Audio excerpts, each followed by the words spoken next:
bring this thing to an end without anybody getting hurt. Up ahead, Officer Tommy Taylor tries to deploy spike strips. But the suspect races up too fast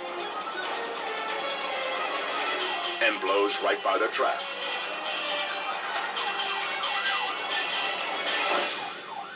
And he was putting his hands up in the air. At the time, I felt that he was about to give up. And then he sped off to the right-hand side of my patrol unit, ducking his head under the steering wheel, and continued driving. Taylor joins the chase, along with a third unit. The Leadfoot floors it on a treacherous stretch of two-lane highway. At 103 right now. Suddenly, he swerves into oncoming traffic and straight for disaster.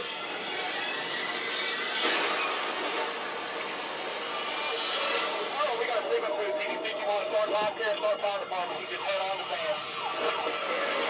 Hilliard is horrified by the devastating head-on collision. You could see him swerving over. You saw the van coming, and you knew that he reached a point where he wasn't going to come back.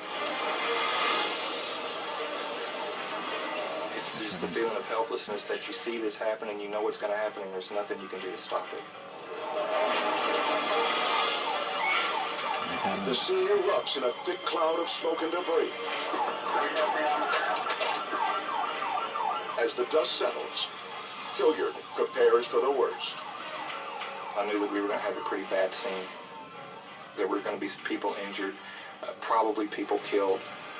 Hilliard runs toward the mangled van, stunned to see a victim emerge from the wreck. To his astonishment, the officer finds all three occupants alive. When I walked up, the driver and the passenger were both alert and conscious and were talking to me, and I was amazed that they were in as good a shape as they appeared to be at that time. As for the suspect, the violent impact propels his car several hundred feet. The first thing I initially done is grab my patrol rifle. I did not know for sure if I had an armed suspect, what exactly is going to occur. With guns drawn, the officers approach the vehicle. They find the man lying motionless inside the smoldering wreck. It really appeared that the suspect was deceased. Well, then the suspect, I noticed his arm started moving around, and then he started making some noises. But then, without warning, the car catches fire. It could explode at any second. Car's gonna blow up and kill you if you don't get back. Let's move. The car's gonna blow up. Do we need to carry you? Risking their own lives, Taylor and Hilliard managed to pull the man from the wreck.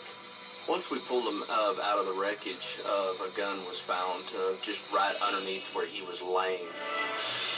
The felon, Donald Kane Jr., survives the crash. He's arrested for aggravated assault with a deadly weapon. In this case, that wasn't the firearm, but 2,000 pounds of bone-crushing steel. In all my years of duty, I've never seen a crash like that.